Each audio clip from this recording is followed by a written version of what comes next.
চলতি বোরো মৌসুমে সিরাজগঞ্জে রেকর্ড পরিমাণ জমিতে বোরো ধানের চাষ হচ্ছে। তবে প্রয়োজনীয় সার, ডিজেল সরবরাহ ও ন্যায্য মূল্য নিয়ে দুশ্চিন্তায় রয়েছেন কৃষকরা। পাশাপাশি নিরবচ্ছিন্ন বিদ্যুৎ সরবরাহ নিয়ে শঙ্কায় তারা। যদিও সার নিয়ে কারসাজির বিরুদ্ধে পদক্ষেপ নেয়ার কথা জানালেন কৃষি কর্মকর্তা। জ্বালানি ও বিদ্যুৎ সরবরাহে অগ্রাধিকার দেয়া হবে এমনটাই বলেছেন বিদ্যুৎ ও জ্বালানি মন্ত্রী ইকবাল হাসান মাহমুদ। সিরাজগঞ্জ প্রতিনিধি রহমত আলীর পাঠানো তথ্য ও ছবিতে ডেস্ক প্রতিবেদন।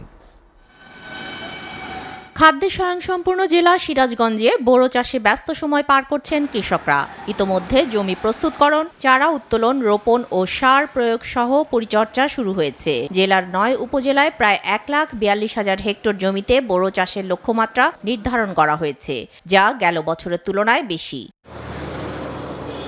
তবে খাদ্য নিরাপত্তা নিশ্চিতকরণের জন্য প্রণোদনা হিসেবে কৃষকদের উফশি ও হাইব্রিড জাতের বীজ বিতরণ করেছে সরকার। কিন্তু সার, কীটনাশক, ডিজেলের ন্যায্য মূল্য ও বিদ্যুৎ সরবরাহ নিশ্চিত না করলে লোকসানের মুখে পড়বে কৃষকরা। এজন্য সরকারের হস্তক্ষেপ কামনা করছেন তারা। যদি 30 মণ নামে 35-36 হাজার টাকা বিক্রি করা যায়। আমরা সার নিয়ে যাই, সার দাম কয় বেশি,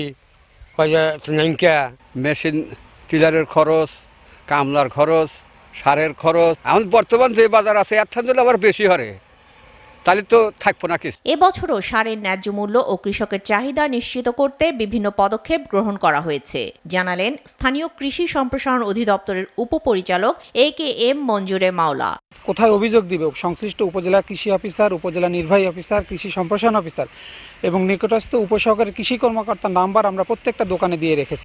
অপরদিকে বিদ্যুৎ, জ্বালানি ও খনিজ সম্পদ মন্ত্রী ইকবাল হাসান মাহমুদ জানিয়েছেন, চলতি বোরো মৌসুমে জমিতে পানি সরবরাহ নিশ্চিতে সেচ পাম্পে বিদ্যুৎ সরবরাহ অগ্রাধিকার পাবে। সামনে যে কৃষি মৌসুম আর গ্রীষ্মকাল, এদিকে ট্যাকল দেওয়ার জন্য এটা খুব ডিফিকাল্ট, বাট আমি চেষ্টা করব প্রাণপণে যা আছে তাই দিয়ে এটাকে ভালোভাবে চালানোর জন্য।